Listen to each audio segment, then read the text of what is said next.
অনেক দিন পর শুটকি রান্না করেছি আর আমি মনে হয় 3 প্লেটের উপরে ভাত খেয়ে ফেলছি। শুটকি আমার এত ভালো লাগে।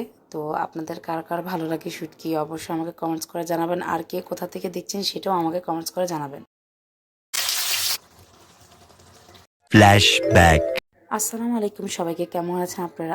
আশা করি সবাই ভালো আছেন। আলহামদুলিল্লাহ আমিও অনেক ভালো আছি। আজকে আপনাদের জন্য একটা শুটকি রেসিপি নিয়ে আসছি। এই শুটকিটা আমার চাচু নিয়ে আসছিল, কুয়াকাটা গিয়েছিল তখন উনি নিয়ে আসছিল। দেখুন কত সুন্দর। এখানে আমি লবণ, রসুন বাটা আর হচ্ছে জিরার গুঁড়া, তারপর হলদে গুঁড়ো, মরিচের গুঁড়ো একসঙ্গে নিয়ে নিয়েছিলাম। এরপর আমি প্রথমে তেল দিয়ে শুটকিগুলো ভালো মতো ভেজে নিচ্ছিলাম। শুটকিগুলো ভালো মতো ভেজে নিলে শুটকির যে একটা গন্ধ থাকে ওইটা থাকবে না। এখানে আমি মশলার মধ্যে পানি দিয়ে এখানে একটা আমি মশলার ব্যাটার তৈরি করে নিয়েছিলাম। এটা এখন আমি শুটকির মধ্যে দিয়ে দিব। মশলার ব্যাটারটা দেওয়ার পরে এই যে আমি মশলাটাকে ভালো মতো কষিয়ে নিচ্ছি শুটকির সাথে। এই যে দেখুন সুন্দর একটা কালার চলে আসছে। আমি শুটকিটাকে ভালো মতো কষিয়ে নিয়েছিলাম। এরপর হচ্ছে যে আমি আলু, এরপর হচ্ছে আপনার রসুন, আস্ত রসুন, তারপর হচ্ছে পেঁয়াজ, আলু এগুলো দিয়ে দিচ্ছি।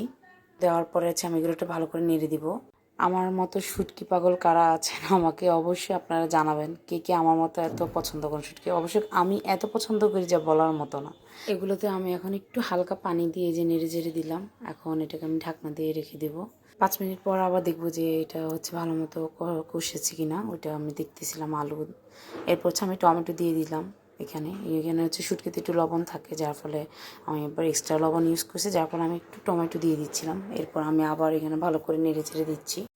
শুটকিটা প্রায় আমার হয়ে এসেছে। আমি একটু ঝোল ঝোল হালকা ঝোল ঝোল রাখবো, কারণ আমি একটু হালকা ঝোল মাখানোটা পছন্দ করি বেশি। আর যারা হচ্ছে মাখানোটা বেশি পছন্দ করবে না তারা হচ্ছে একটু ঝোলটা একটু টেনে নেবেন। খুব সহজ এই শুটকি রেসিপিটা আপনাদের কাছে কেমন লেগেছে অবশ্যই আমাকে জানাবেন। আর আমার চ্যানেলটিকে সাবস্ক্রাইব করে দিবেন। সবাই ভালো থাকুন, সুস্থ থাকবেন। আল্লাহ হাফেজ।